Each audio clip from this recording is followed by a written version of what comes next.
But, Frank and I, we will talk about today on the call, we will talk about how the markets have performed. I mean, the good news is in the first quarter that markets kind of kept up their momentum from the end of last year. Again, last year was a pretty volatile year, except for the last few months of the year. So we ended the year pretty positive. So we kind of forgot how much volatility we experienced earlier in the year. And then that momentum, really continued into the first 3 months of 2024. We've seen a little bit of volatility in the market, some pullback, but the numbers will show you as of the end of the first quarter are pretty strong. So Frank will talk a little bit about that. I'll also talk about your accounts. I do want to give an update. My colleague Raj and I have been working really closely with Richard regarding your balanced fund allocation and your equity fund allocation. So we are continuing to have those conversations of, what's going to be, is this the best allocation for your account? And, going forward, do we want to make changes? And I believe that's at the next meeting. The next quarter meeting is when we'll kind of do a deeper dive into those allocations based on the work that we are doing in conjunction with Richard and Dustin. So just give a little update on that. Here's some articles that we have posted since the last meeting. I mean, we always like to post a quarterly update.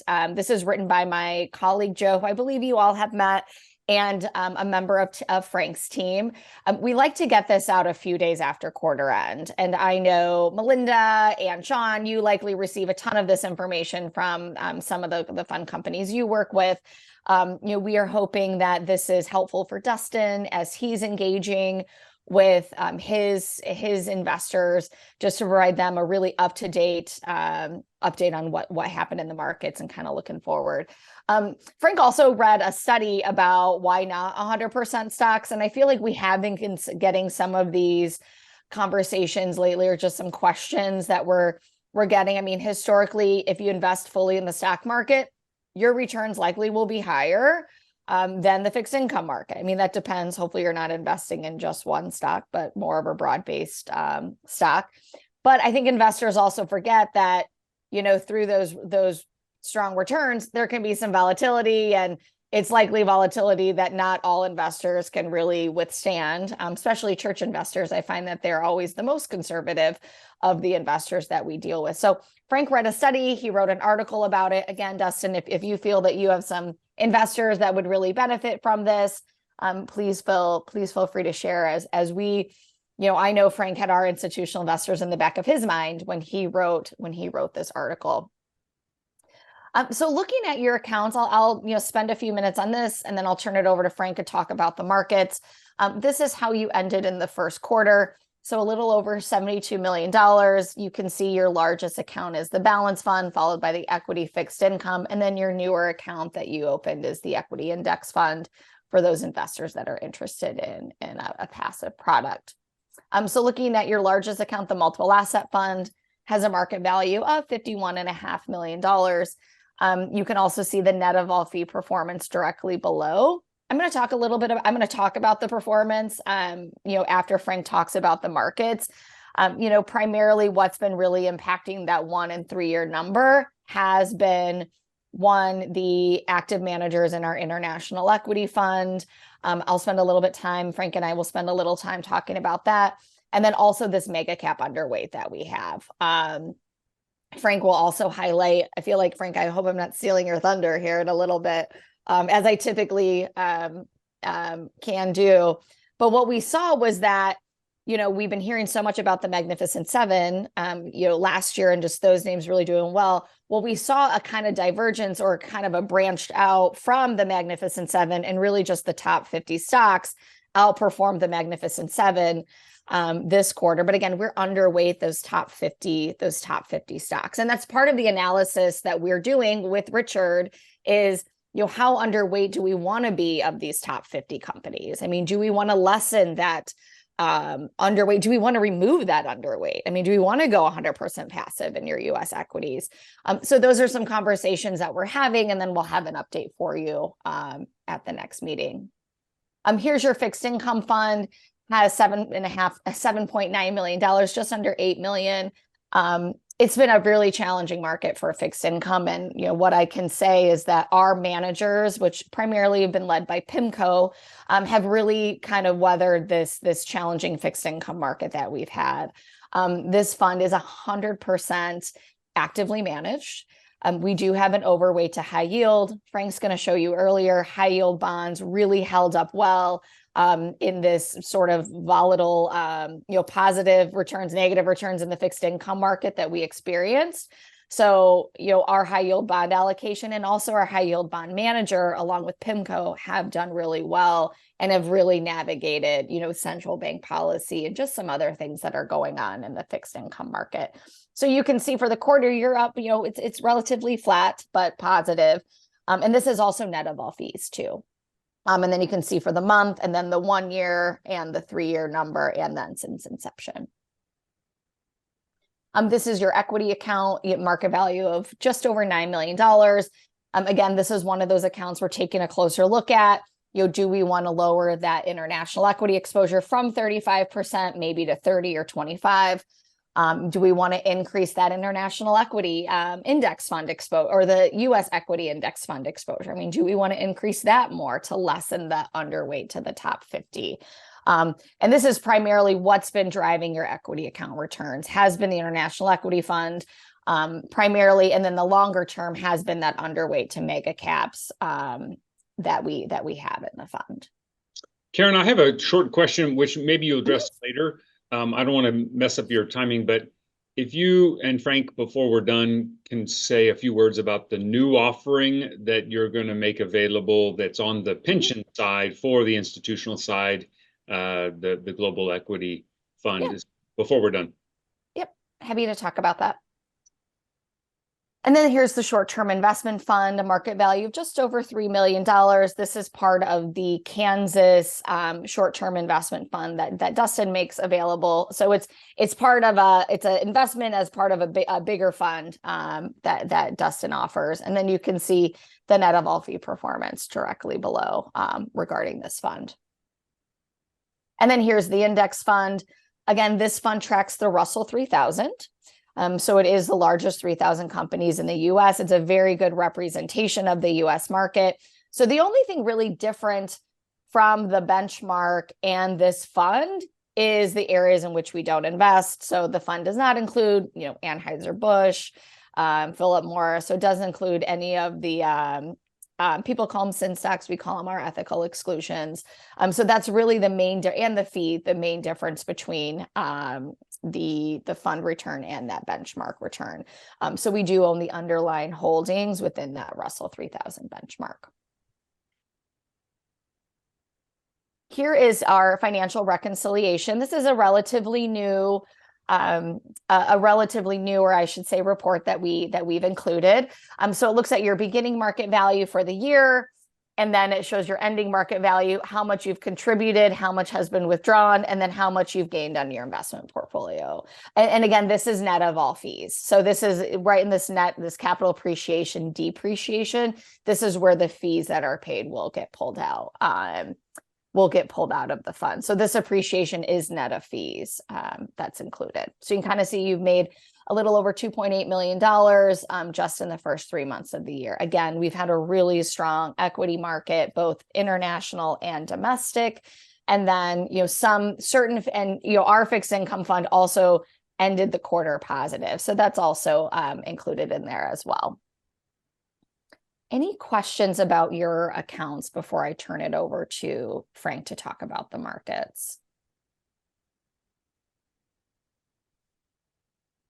Okay, Frank, over to you, and just keep me posted when you, or just nudge me along, I guess, when you want me to change slides. Sounds great. Thank you, Karen. And I'll talk a bit about what we've been observing in the markets and some other observations that hopefully will help you inform your dialogue about your asset allocation. We really want to support you and give you options to develop the optimal asset allocation for your needs. Here we're looking at some equity market returns. These are the index returns. This is not our portfolio for just the month of March and for the year to date. And we've got them sorted by the year-to-date column on the right. And so as we've been observing recently, the largest companies, the largest US companies have been the best performers. Year-to-date, that top row is the Russell Top 50 index, return of almost 12%. So that theme of concentration in the index and the performance of the largest being the strongest continues. Although, as Karen mentioned, there are signs of it broadening out in certain areas. It's interesting. If I look more toward the middle of the rows there, the middle of the page, I see the S&P Mid-Cap 400 index, so the medium-sized companies, and almost performing as well as the top 50. And, we often talk about how we like to be diversified in our investments and how we're not as highly concentrated in those very largest companies in our US equity fund, as the market is. And we like to utilize asset managers who will actively manage a portfolio, especially in the smaller and mid-sized companies. And one of our asset managers has been extraordinarily successful over the past year or so because DGI, Disciplined Growth Investors, one of our investors, has held a company called Supermicro Computer. And they've held it for a long time. But over the past year, the market enthusiasm for artificial intelligence has sent the value of Supermicro Computer up 700-800%, I think, over the past year. And in that mid-cap 400 index, more than 1% of that return just year to date is from this one company that DGI held. And so it's just an example of opportunities to find value in the same themes as the super large companies. And yet there's probably a lot more potential for growth in a smaller, medium-sized company than something like NVIDIA or an Apple computer or a Microsoft. And then, as Karen mentioned, kind of in the middle is international, the MSCI EFA index, 5-6% return year to date through March, really nice return, but not keeping up with the super large US companies. Yeah, one thing I'll add, Frank, before you move on, this webinar, and everyone should receive the email with the link to the webinars. Our Deputy Chief Investment Officer, Jahara, is actually interviewing DGI, and those recordings will be made available. So interviewing them, and I'm assuming part of this topic is going to be Supermicro and, why years ago, they made this initial investment and talk a little bit about that. So I just want to do a little bit of a plug for that. And I think that email will come out today, or maybe it did yesterday, with the webinar information in it. I'll go ahead and we'll move to the next slide. Please, anybody stop me at any time and for a discussion. This is a chart. I think we've probably shared this before, just showing the US equity market, focusing on the S&P 500 index. The little chart in the top right of this page shows the concentration of the index as measured by the weight of the top 10 stocks in the S&P 500. It's a capitalization weighted index, meaning as a company becomes more valuable according to the stock market, it becomes a larger weight within the index. And it basically is, certainly for this period at a record high. I mean, I think this is the most concentrated it's been in recent history. And so there's no doubt that the S&P 500 is less diversified than it had been more recently. And we've seen some of this before. Like if you look at that chart on the left-hand side, the sort of larger chart, that's the price to earnings ratio on the full S&P in that darker line, and then the top 10 stocks in that greenish colored line. And so we go through these periods where the market starts to really favor the largest companies and bids up the price to earnings ratio on those companies. And we're seeing it now, not as extreme as we had seen it in the late 90s into 2000, but it has a way of reverting back to more modest levels, and we're just very mindful of that. We prefer to be a little bit more diversified and not become quite as enamored with the very largest companies. Hey, Frank, in the chart on the left-hand side, is the dark colored line the S&P 500 or the remaining 490? Well, let me look more carefully and see. It looks like it might be that line might be the remainder, but I think you're right, Melinda, because when I look, it says the current PE on the remaining stocks is 18.3, and that looks like it's right where that other line That's is. what I Yeah, was saying. thanks I mean, for pointing that out. I realize that they're both very similar, but I was just trying to be clear. You Yeah, would think you're they'd use a absolutely different right. color than dark gray and black when they point this out, but Well, but there's Yeah, only two thank you. lines. I was trying to figure out which two lines were on it. Thank you for pointing that out. You're absolutely right. We can move forward to the next slide, which continues with the same storyline about the capitalization weighted nature of the S&P 500.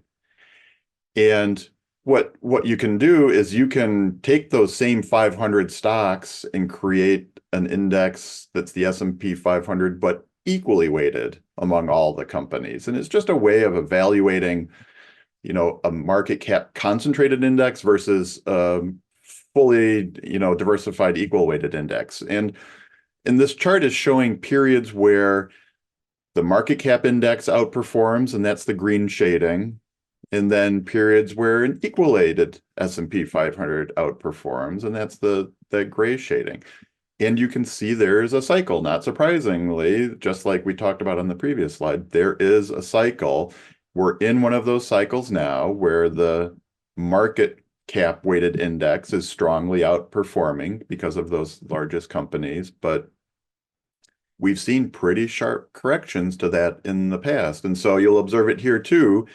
You get to around the year 2000 and you see a pretty sharp reversal where market cap had outperformed strongly for several years, and then it underperformed strongly for several years. And so, we're not trying to forecast when that change happens. We're just observing that it does happen. There is a big cycle between the mega caps and then the rest of the S&P 500.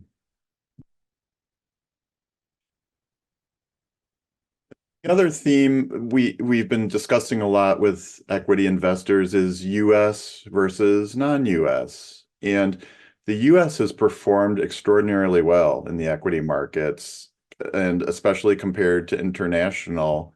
And it's kind of like a rubber band, just like the market cap weighted S&P versus the equal weighted. It can stretch and stretch and stretch and stretch, but it tends to get to a point where it stretches as far as it can go and then it reverts back. And so here, this chart is showing the price to earnings ratio on non-US versus US. And that's that left-hand chart. And so average over the past 20 or so years is that there's a 16.5% discount in non-US versus US. That discount's much greater now. It's 2 standard deviations below the longer term average. And so it feels like the rubber band is a little bit stretched, that international looks relatively inexpensive compared to the US. And, certainly there are reasons that the US has had great performance, really strong economic performance, and innovative companies. But that rubber band tends to stretch and then revert back. Then on the right-hand side is just the yield, the dividend yield, showing an advantage in international versus US.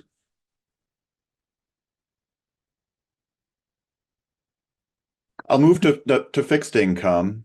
Really, and here our theme too is diversification, because when we look at this table of fixed income index returns, sort of the more traditional fixed income indices are the ones at the bottom of the page here, year to date, the negative returns, the US aggregate index, the US Treasury index, the global aggregate index. Those are broad fixed income indices. Some of the more diversifying areas, like we include in our inflation protection fund, would be commodities. And that was a great diversifier this quarter. It's the highest performer on this page. It's not technically fixed income, but it's in our inflation protection fund, which is primarily a fixed income fund.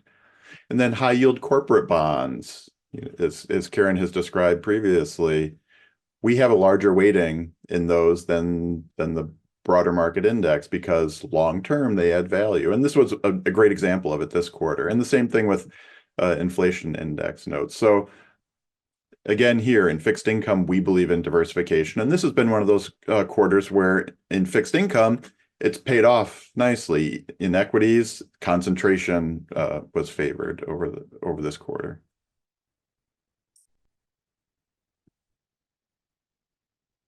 And is it safe to say or make an assumption or a conclusion that diversification in the fixed income market has paid off, but diversification in the equity markets have not? I would say that's a fair conclusion, Melinda. I would say that's what we've observed. Okay. And we know that those things cycle. We will have periods where our fixed income fund will underperform. It's nicely outperformed because of this diversification into things like high yield. We'll go through periods where it underperforms, but long term, we believe and we have observed that the diversification helps. Thank you.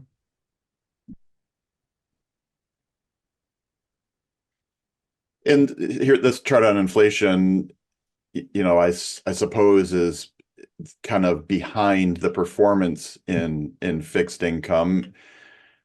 The market is carefully evaluating the rate of inflation and what then the Fed's response will be in their interest rate setting.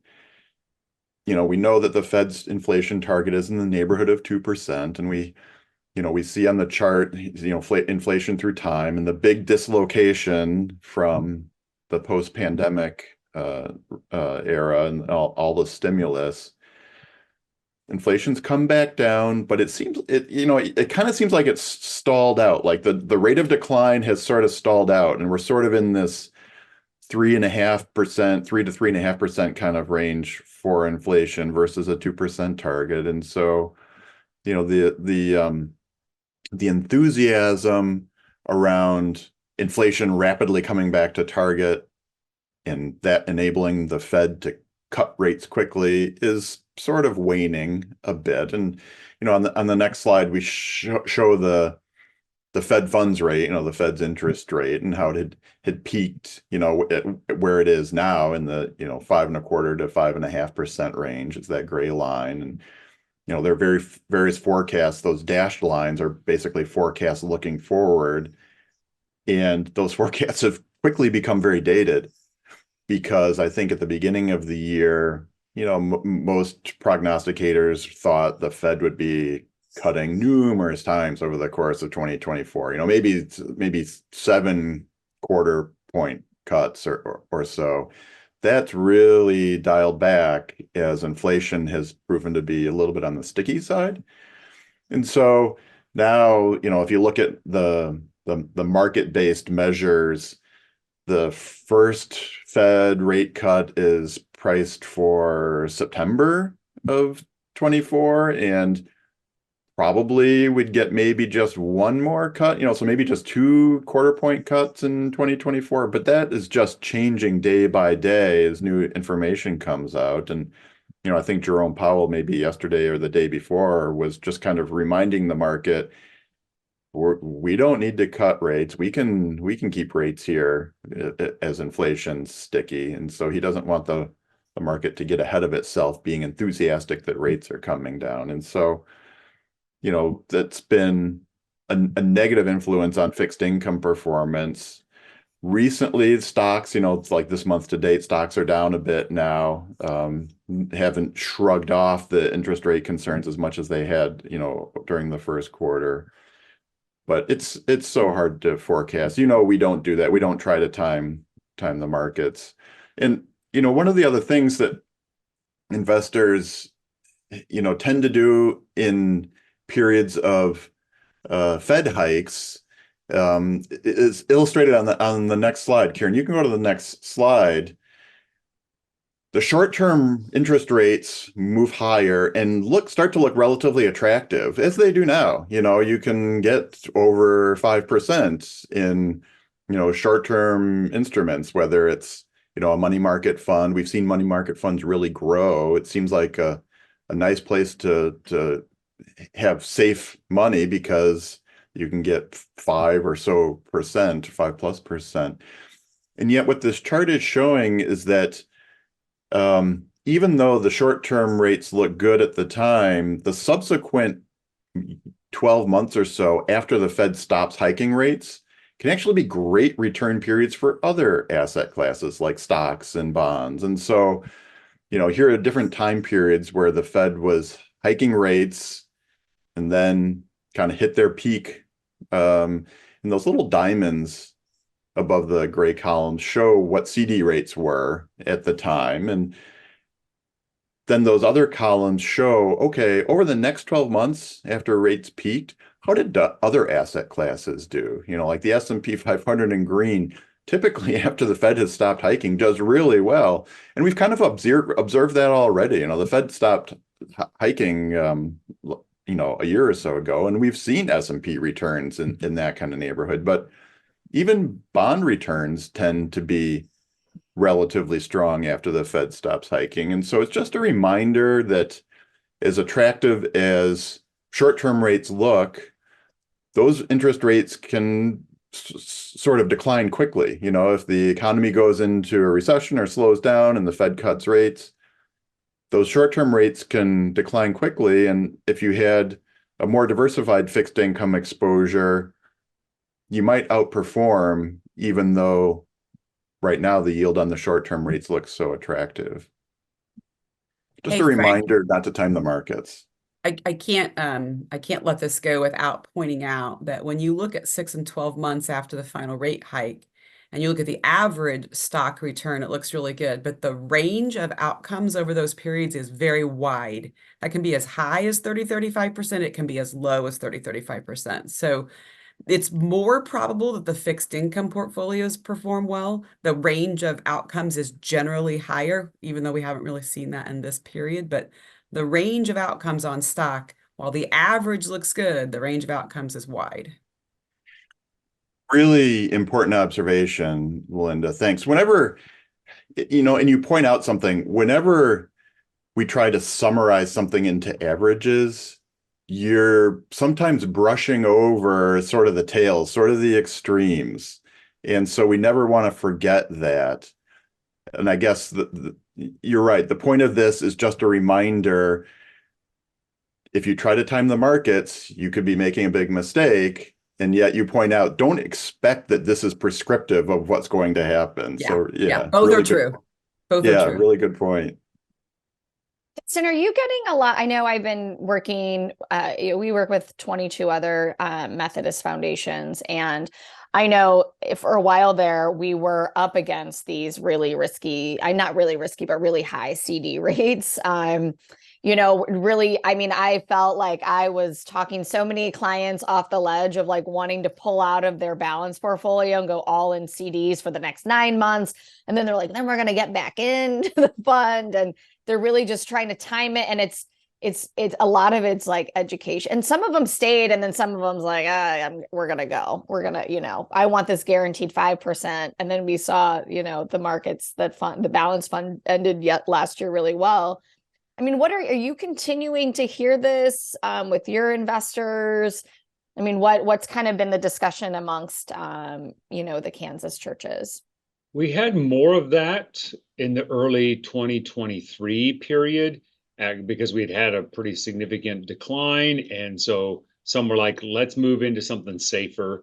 So we were having some who were making those conversations. We had one pull their funds to put it into a local bank at a 5% rate. The other thing I experience is some new dollars that come to churches and they're anxious about, putting it into the balance fund, for example, and then having a decline. And so trying to make sure we're talking about what's the time horizon, what's your risk tolerance, and trying to match the investments in alignment with that. If there's still anxiety about it, then we'll kind of dollar cost average into some of those things, is what we've talked about. I haven't had a lot of them say, let's move completely out of the balanced fund, for example, and into the short-term fund or into a local CD. So that hasn't been as much now, because since November, early November, we've been doing a lot better. Thanks. Yeah, good. I always say too, one of the new kind of phrases that I've been using is, you think about risk, and a lot of times I think about risk of loss, just any loss. And I always say you kind of need to broaden your term of how you think of risk, because risk could also be, risk of not earning a return that your portfolio would earn if you would have just kept it in the market. So I always say it's always like the risk of, well, you pull it out, you go in a CD, you lock the money up for, 9 months, 12 months, the risk that you're going to need the money and you're not going to have access to it. And the risk that you're going to pull it out of something that could potentially earn, double digits to something that's, not going to earn you double digits. So I always say, like, we always think of risk as risk of loss, but it could be, risk of much broader level of risk as well. And I feel that has been kind of, people kind of they've been more relatable to them, like, oh, you're right, and it's like we never know what's going to happen. Like, you're not going to know, you're going to put on your air conditioning unit and it's not going to work, and then you're going to need the money, but you're not going to have access to it. Or like we saw in 2023, markets increased significantly the end of the year, no one saw it coming, and then they just missed out on 5% of an additional return that they could have earned. So maybe it's just something to keep in your back pocket. I think the other thing is reinvestment risk, right? So when you lock that into that CD, but when rates start coming down and you can't reinvest at that same rate, right? So maybe they, depending on, maybe rates don't come down as much and you can reinvest from 5.25% to 4.5%, but you're not guaranteed that same rate over the long period of time. Richard, you probably have a good insight too. Oh, well, yeah, I think thing I always emphasize is it's difficult to time the market, and you've got two decisions to make. One's to get out, and the other one's when do you get in, and what's your decision process of getting back in. And I've got an individual I worked with. He was close to retirement in 2008. And we all know what was going on in 2008. And sounds like my dad. Yeah, he was fortunate enough that he just got sick of the market and got completely out of stocks in August of 2008, but he never got back in. Yeah.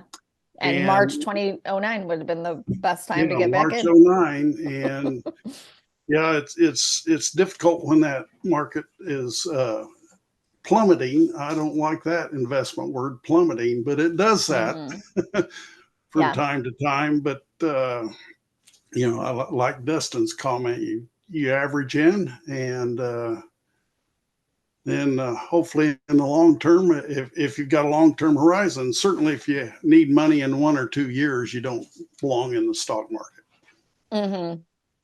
Yeah. And I mean, think about 2020. I mean, the markets declined, and then 26 days later, the markets increased significantly. And then I think about investors that pulled out last year to go in CDs. I mean, they probably got out at the absolute worst time. And then now they're looking at getting back in because these CDs are maturing. They have access. It's like, oh gosh, we have, the markets continue this upward momentum. And now I'm getting in at this, when markets are up 10% in the last year, not, whatever. But I was just curious. I know I always like to ask and see, one, how we can help if you are having those discussions, and then just take the pulse on what is your individual investors. I mean, is CD still a place that people are looking at? But yeah, similar to you, I haven't heard much lately as I did last year. I just felt like I was getting really bombarded with some of that stuff. Hey, question for you.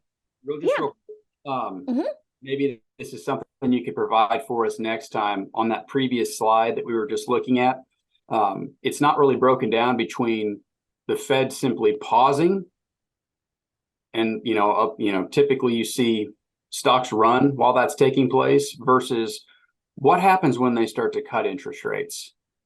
So it might be kind of cool to see a slide that actually shows during previous cycles what happens when they're done raising, done pausing, but now they're actually starting to cut rates. I think we might actually see some pretty significant values on the fixed income side of things, but be interested to see kind of what the range of returns would look like on the green lines during that time period as well. Yeah, Sean, I'll make a note of that. The other thing I thought would be interesting, we've got the S&P 500, which is pretty much a large cap. I don't know what the Russell 2000 did. I know after the stock started down in 2000, it was the large cap. It was what, a 3-year sell-off or so, but small and mid cap did quite well. Mm-hmm.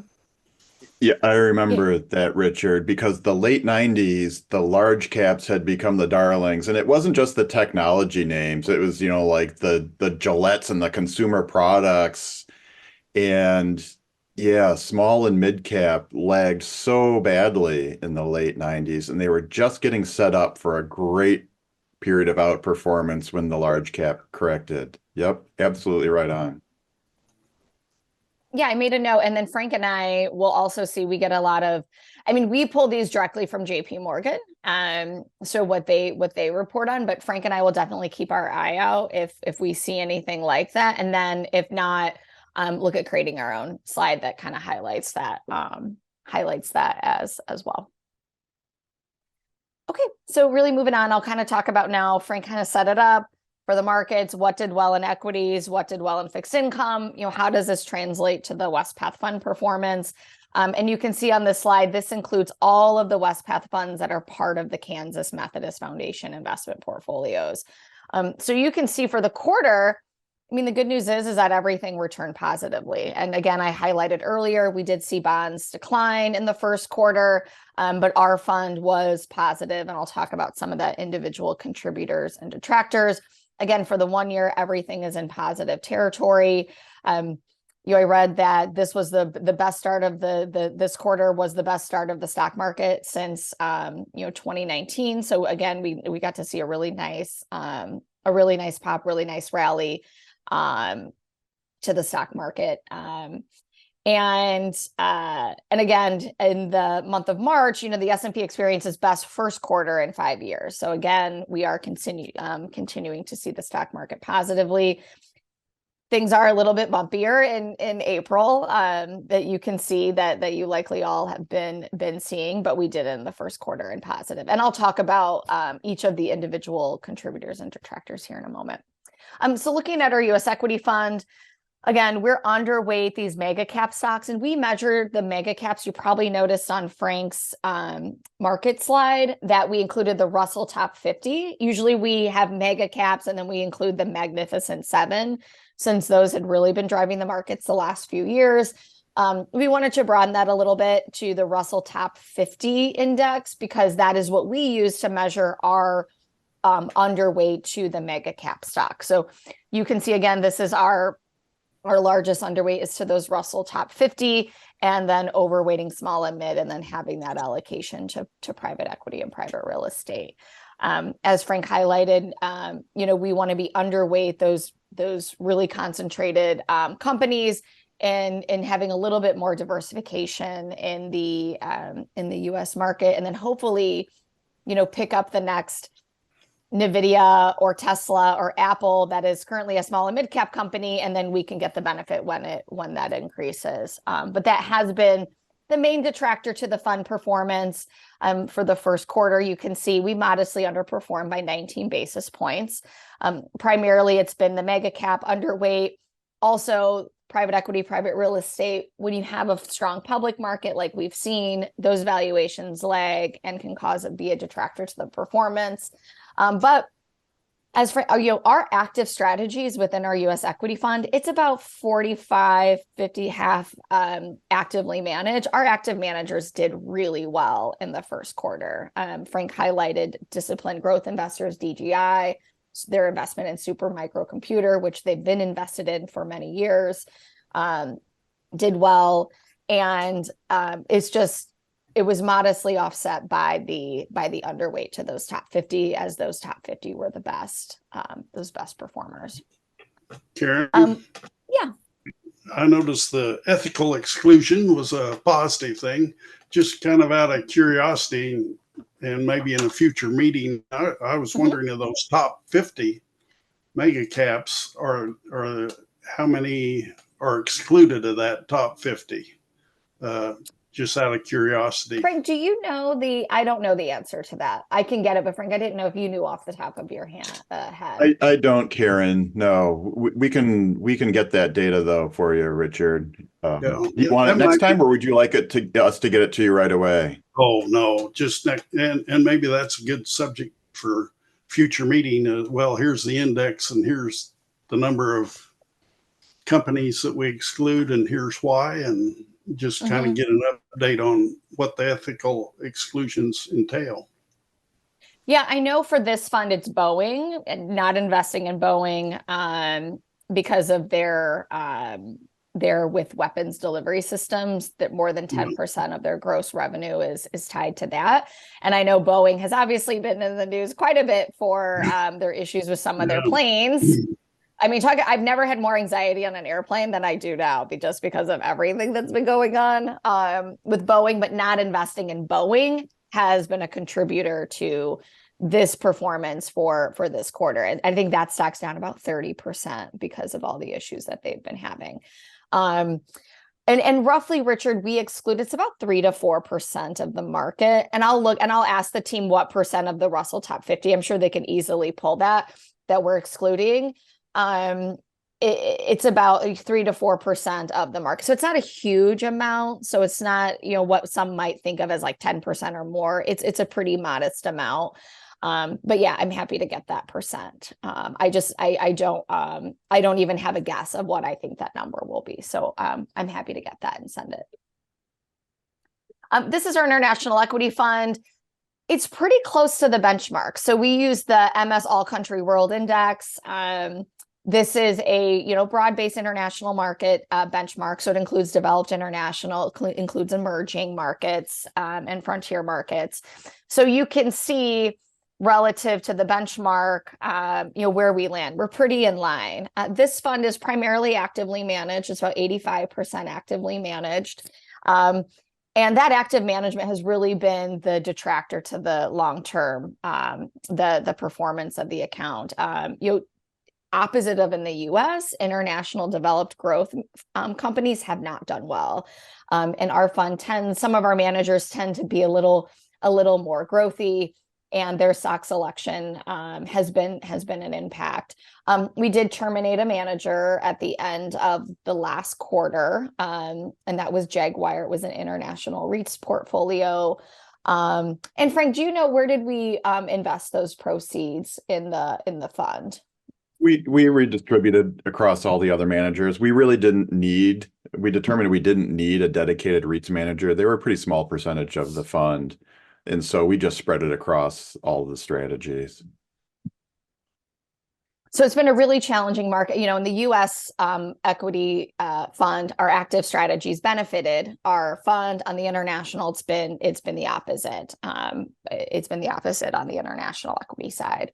We continue to do, full due diligence on our managers. One of the things that, with the new deputy chief investment officer coming on, she's really digging her hands into our funds. Looking at the strategies, looking at if there's, how much overlap we have in our managers, concentration we have in the fund. She's also, a pretty big bulldog when it comes to negotiating fees with our managers as well. The good news is she came from a very large pension plan about the same size as ours. So she knows a lot of what these managers are charging the industry. So has been using that as well. So we could see some changes. I know I mentioned at the last meeting, Frank and his team, along with Jahara, have really been looking closely at these funds and want to see if there's ways to consolidate some of these strategies within our funds as well. So more to come on that. And then also similar on the private equity, private real estate side also was a detractor, as we did see the international markets up positively. So that those valuations lag, and that was an impact to the portfolio. Moving, any questions about the two equity funds before I talk about fixed income? Okay, looking at our fixed income fund, you can see this is a very diversified fixed income portfolio. We underweight treasury and government bonds in lieu of having a overweight to high yield. We do have some non-dollar exposure to developed and emerging markets. And then we have an allocation to our internally managed positive social purpose lending program. This fund is 100% actively managed. And what I can say is that really the active strategies is what benefited the fund's outperformance relative to that benchmark, as well as the allocation to high yield bonds and also emerging market debt, as those two asset classes did well and outperformed the benchmark. And then finally, the inflation protection fund. You do have this allocation in your balanced fund, the multiple asset fund. It's a 10% allocation. You can see this fund, we are underweight US TIPS in lieu of having allocation to floating rate, emerging market inflation linked bonds. And this fund also includes commodities, as Frank mentioned. And this fund outperformed by 13 basis points. And you can see the main benefit has been that allocation to floating rate strategies. And this is an out of benchmark allocation. And then the commodity manager's issue selection. So the commodities manager outperformed the commodities benchmark. And this has primarily been because of its selection in energy and also cocoa. Apparently cocoa has done well in the first quarter. And that contributed to the performance of the inflation protection fund. I did include a international equity fund exposure. I know that we got some questions. I know, Dustin had a question, and Richard, that about what the exposure was to China. And this is how we classify or categorize our allocation to China, excluding Hong Kong and Taiwan. So you can see we are overweight, modestly overweight to China relative to the benchmark. And that also was a detractor. And this is, again, the selection from our active strategies but making sure, again, they're staying within their mandate, but their stock selection in China also, was one of the detractors that we had in the active strategies. So I did want to include, just wanted to point this out that, we'll continue to include this. I know this is an interest of the committee to know what the country exposure is within the International Equity Fund. And then I'm just going to scroll here. I did want to include, we did publish our 2023 fees. Typically, these come out within the first quarter. So when we meet in April, I do like to highlight them as I did last year. You can see there was a modest fee. Some of the fees increased at Wespath, and this is primarily what the modest fee increase. And you can see, again, we wanted to show what they've been, the last 4 years. It's not like it was a significant fee increase. The fees that we pay our managers get passed through the fund expense ratios, and we did see some fee increases in our investment managers that we work with. And again, we are continuing to work with them, with Jahara coming on board regarding the fees that we are paying. Is there areas that we could potentially consolidate strategies, which would then decrease that fee that we're paying for particular strategies. So this is something that we are looking close. We are very mindful of the fees that our institutional investors pay. We do go to great lengths internally to try to keep our fees competitive and low.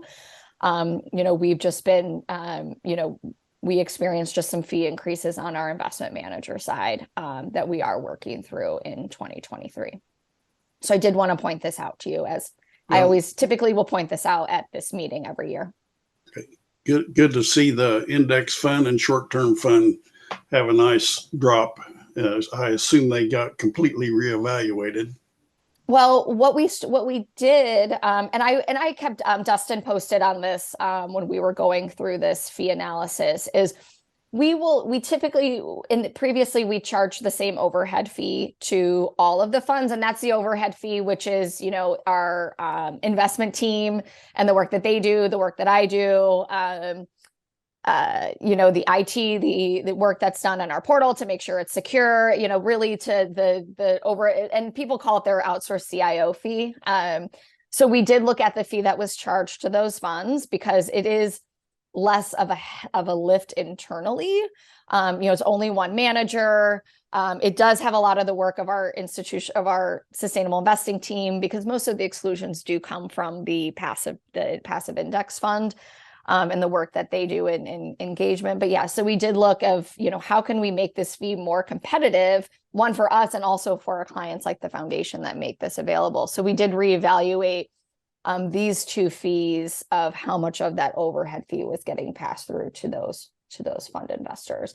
And again, hopefully, and this also, which you'll see, drop the fee of your equity fund by this fee decrease, and then your US index fund that you offer as well.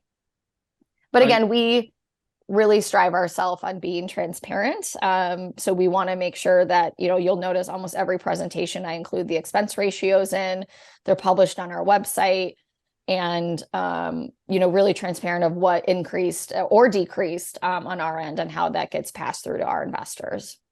Maybe confirm the fees are discretionary and they're hindsight. So that it's not like you have a set charge. We're reporting what the fees were in the previous year for the operation.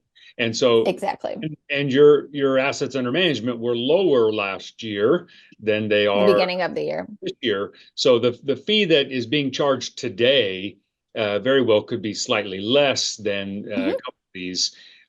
So it's not what would be the case if we were going out and buying a mutual fund or an index fund on the market, Dustin. It's a slightly different process. And we do include, Gloria and the foundation can see in our portal when they look at their accounts, we do publish what the fees are that are taken out of that net asset value. So those are published in the portal so that Dustin can see of that number, how much was paid to, or how much was taken out for the fees for that. Thank you, Frank and Karen. Any other questions? Yeah. I would like you just to say a few words about the other passive option. And it may not, I guess, what is it? When's the timeline of transition? And might it be a consideration for our assessment of our equity or balance fund consideration? Thank you, Dustin. That completely slipped my mind when I was reviewing my plan was to talk about this during the Equity and International Fund update, and I completely forgot. So thank you for reminding me. So there is a portion of the denomination. Portion is probably not the right word I should use, but there is some individuals in the denomination that want to not invest in fossil fuel companies. So we, made these funds available. So we launched a suite of funds, as we call them, and they're called our equity, our social values choice funds. And these are funds that do not invest in the fossil fuel industry, do not invest in fossil fuel companies. And they also include, or do not include, the ethical exclusion funds as well. And so, heading into general conference next week, there is some legislation going there that is asking Wespath to divest their pension funds of fossil fuel companies.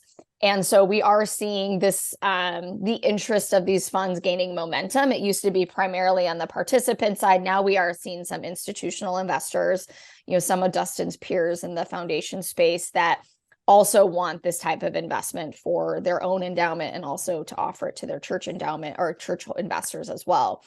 So we are launching this suite of funds. They will be made available. Frank, is it going to be in the first, what is the date? Is it July 1 or is it August 1 or October 1? I can't remember what date we said.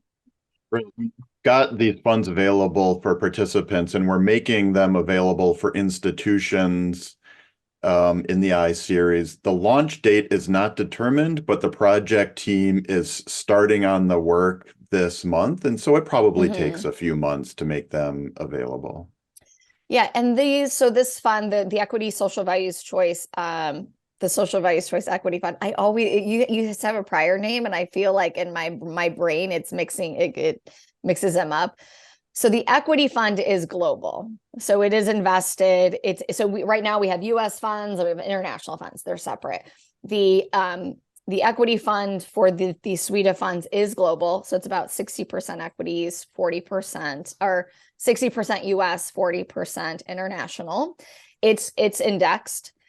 So it is indexed to the MSCI World benchmark, and it's an ESG benchmark. That does not include fossil fuels. So it does remove the energy, and also relative to our international fund, it's 100% passive, that portion, and it does not have emerging markets in it. So again, if you have an investor that doesn't want to invest in emerging markets, this fund also does not have emerging markets in it as well. We are launching a bond fund as well. And this will allow our clients to create a balanced like portfolio utilizing these suite of funds. And I know a number of foundations, I know the Desert Southwest Foundation is going to make these funds available just as an offering. And again, you can open an account with us. It doesn't necessarily mean you got to invest anything in it, but you can just add it kind of to your lineup if you are meeting with an investor that's very sensitive to investing in fossil fuel companies. So these funds currently are available. We're just adding them to our institutional platform for those investors as well. Sorry, Dustin, go ahead. I'm curious about, so it's a passive instrument, and I don't understand the benchmark. That's what I'm trying to get a sense of. The benchmark on the US dollars, the portion that's US, how does that compare to the Russell 3000? Is this looking at 5,000 companies, or is it more S&P 500 kind of leaning? We can get you more details on the index, and basically it's MSCI creates these global indices, and this is like a subset of the all-country world. And it's those companies that have the more high ESG ratings, and also excludes fossil fuels. And so I think I couldn't tell you right off the top of my head how the weighting in the mega caps compares to the S&P 500, but we could get that to you, Dustin. And, you know, as Karen said, we're working through this project to make it available to institutional investors. At the same time, we are evaluating whether that's the best benchmark to use. And so that hasn't been finalized for the institutional fund yet. The gist of it is, though, it'll be global equities. It'll exclude fossil fuel companies. Thank you. Sean? I was just going to say that, you know, while I appreciate that you guys are making these funds available, I very much appreciate that you're not making that mandatory to exclude those positions, for what that's worth. Thanks, Sean. Yeah, we're a believer in engaging with fossil fuel companies on what the future is going to look like, and instead of divesting from fossil fuel companies. Appreciate that perspective. I mean, I looked at the top holdings, and again, it is passive. So I just looked, it's like the top holdings: Microsoft, Google, NVIDIA, Tesla. So my guess is it doesn't have it likely, if it's holding the top US companies, since it's a world benchmark, so it's going to hold the, you know, my guess is it's pretty much going to be, from the US side, probably look a lot like the S&P 500, and then on the international side, probably very similar to the EFA. Again, I don't know that, but just kind of looking at the holdings of the companies, you know, the four, like the top 50 right there that I can see. Thank you. I have kind of an overarching question about the IMF statement yesterday about U.S. debt. If that's has that caused any early rumblings, kind of a knee-jerk happening going on in the investment markets? I thought it was a pretty harsh statement that they made. Yeah, I haven't read that statement, but the level of US debt and the level of US deficit spending are certainly a subject of debate. You know, what's the total debt now? $34 trillion, something like that. And the annual interest expense that's part of our spending is in the neighborhood of $1 trillion, I think. And so that seems like that the trajectory we've been on cannot go on forever, but we've said that for a number of years and we just keep kicking the can down the road.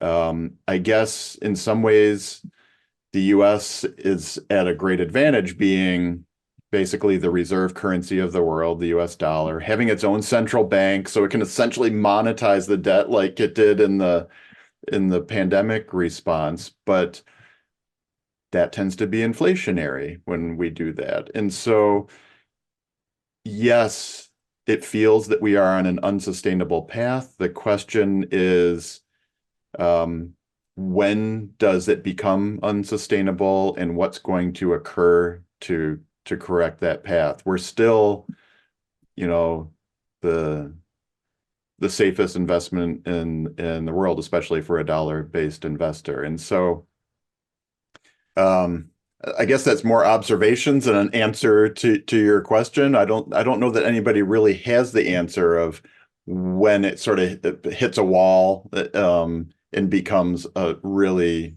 prevalent problem for the US to borrow.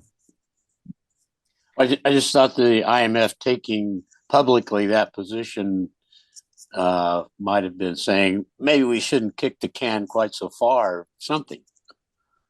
Yeah, probably commentary on the US political process, right? No. We really don't hear about austerity in the US like we do in the European countries, which is probably part of the reason the US has done so well in the stock market. Our economy's kind of cranking along, but longer term, I agree that you got to pay the piper. You can't just amount an immeasurable amount of debt. There are limits. Thank you.